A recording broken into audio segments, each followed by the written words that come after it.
Hi guys!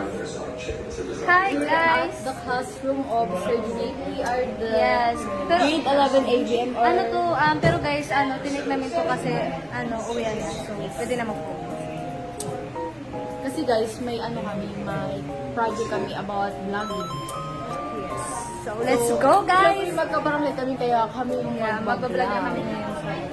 Hi guys! So ayan na nga po, dahil maingay po yung mga kaklase namin dito sa room, ay dito ay i-voice over ko na nga lang po. Ito nga po ay nanonood lang muna po kami ni Isa dahil nagandahan kami sa pinapanood ng mga kaklase namin.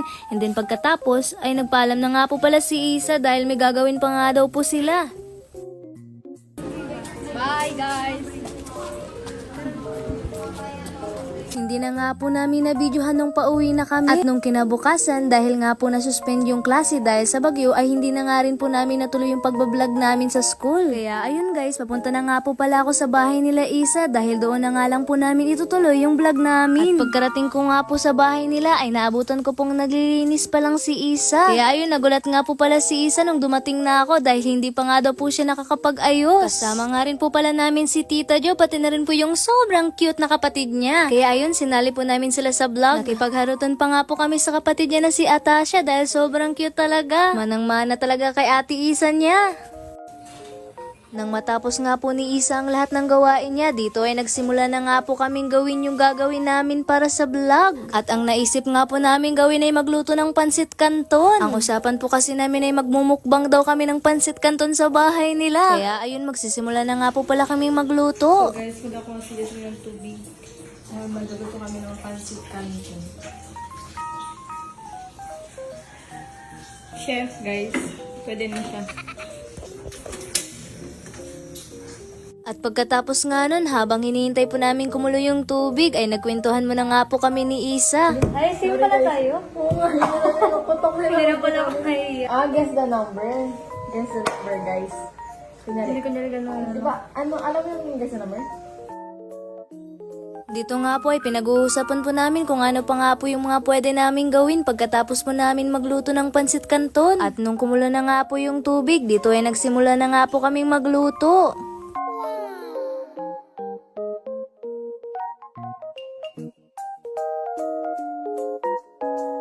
At so ayun na nga guys, nung naluto na nga po pala namin yung pansit canton, dito ay naisipan po namin gawin yung trend na laro. Dito ko na alas ganito. Hawakan na kami balik. Tapos hawakan yung hindi na yan. 1, 2, 3. Bato.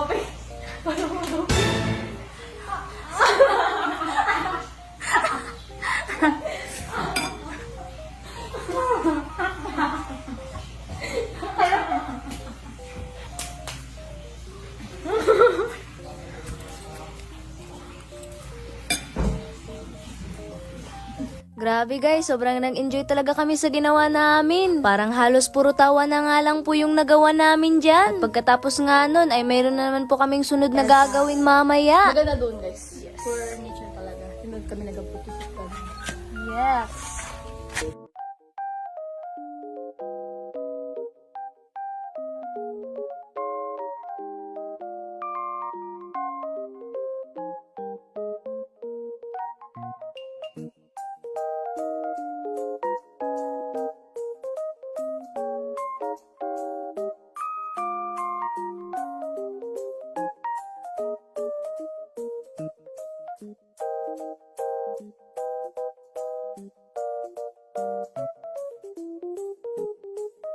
So ayun na nga guys, naisipan nga po pala naming pumunta ng Pantalan. At syempre guys, binidyo ko nga pala yung mga view dito at sana nagustuhan nyo po. Mas gaganda pa po sana kung merong sunset kaso wala dahil na rin po sa bagyo. At so ayun na nga guys, kung ano-ano na nga lang po yung naiisip namin gawin dyan. At hindi na nga po namin pahabain pa ang vlog na to. Kaya dito na po nagtatapos ang aming vlog. Maraming salamat po sa panonood at sana nagustuhan nyo. Yun lang, bye-bye! I just had to let you know you're